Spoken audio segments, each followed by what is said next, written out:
Hey guys, welcome to the Liberal Hive Mind, a channel solely focused on exposing the abundant hypocrisy of the left. Look, the reality is, whether you love it, whether you hate it, Donald Trump is just committed to a whole different angle when it comes to diplomacy and foreign policy. And me personally, I don't necessarily hate it. I'm not the type of person to be closed-minded and stuff like this. I'm willing to be convinced. And so when we're in a situation where for the last, let's say, 20, maybe even 40, 50 years, we've been doing the same thing over and over again, and it's been a complete and utter unmitigated disaster. I mean, sure, it's been great for the GDP at times, but in terms of making the world a better and safer place, yeah, it just doesn't seem like neocon interventionism has been a smashing success. Let's just leave it at that. In cases like this, when somebody comes in offering a different outlook that seems to be working, I gotta tell you, it piques my interest. In this more neutral, Donald Trump business-focused foreign policy approach, President Trump goes to Saudi Arabia, engages in a massive diplomatic effect, comes back with $600 billion in American investments, and drops a hammer on globalist interventionism. Let me show you guys exactly what's going on. We got some stuff to get into, so let's roll the tape.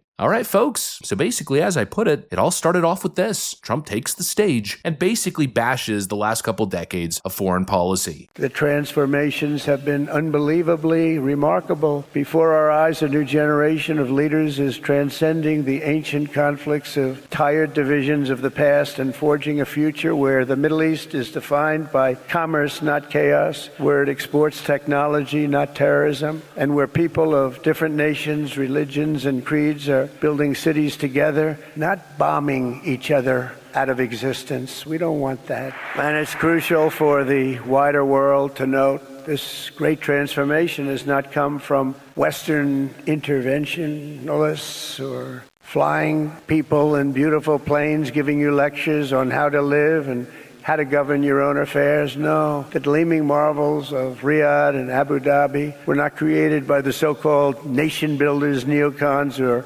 liberal nonprofits like those who spent trillions and trillions of dollars failing to develop Kabul, Baghdad, so many other cities. Instead, the birth of a modern Middle East has been brought by the people of the region themselves, the people that are right here, the people that have lived here all their lives, developing your own sovereign countries, pursuing your own unique visions and charting your own destinies in your own way. It's really incredible what you've done. In the end, the so-called nation builders wrecked far more nations than they built, and the interventionists were intervening in complex societies that they did not even understand themselves. They told you how to do it, but they had no idea how to do it themselves. Peace, prosperity, and progress ultimately came not from a radical rejection of your heritage, but rather from embracing your national traditions and embracing that same heritage that you love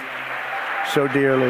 There was one line in particular that I think really stood above the rest. Quote, "The so-called nation builders wrecked far more nations than they built, intervening in complex societies they did not even understand themselves." I think there's a lot of truth to that statement. While the Washington, D.C. think tanks pretend to know it all, then take your tax dollars and essentially play real-world civilization, all based on this premise that they're basically solving the world's problems, what's the real track record? Countries decimated, trillions of dollars wasted, and leaving behind, honestly, more chaos than progress in many cases. Well, maybe it's time to stop. Maybe it's time to focus inward, rather than trying to put the American stamp on everything. And even saying that, maybe there's a better way to put the American stamp across the world without warmongering. Maybe exporting American culture through business and relationship is a better idea.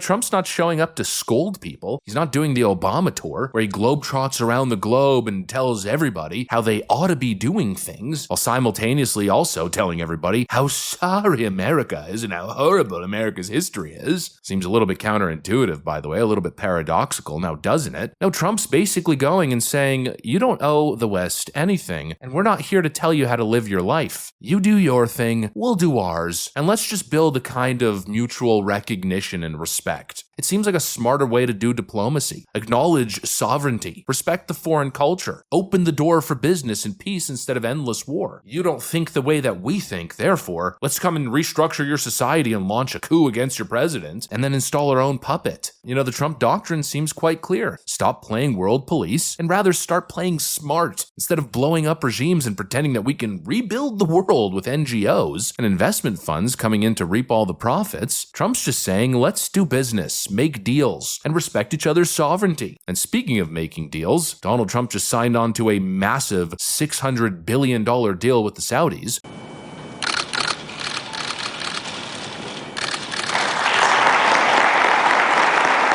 Yeah, that's $600 billion more dollars coming from the Saudi oil fund to now invest in US markets. And of course, you got the people saying, oh, we shouldn't be doing this. The Saudis this, the Saudis that. And I describe it as the Saudis this, the Saudis that, specifically because I don't even care about the details. Spare me the lecture. I don't care. I just see $600 billion. Not to mention the influence they hold. By being such an oil-rich nation, I mean, they could tank the price of crude oil if they wanted tomorrow. They have leverage. And at the end of the day, we got to deal with the Saudis regardless. Why deal with them from an adversarial approach? Just so you could collect political brownie points? Oh, I'm such a tough guy dealing with the Saudis. You know, Joe Biden tried it, and it was a disaster. When Joe Biden decimated oil production at home, then the whole Russia-Ukraine thing started, oil prices skyrocketed. He had to nearly deplete the nation's petroleum reserves. Not to mention the inflation crisis he started, and when he needed the Saudis to bail him out, to increase oil production, they did the exact opposite, giving Joe Biden the cold shoulder.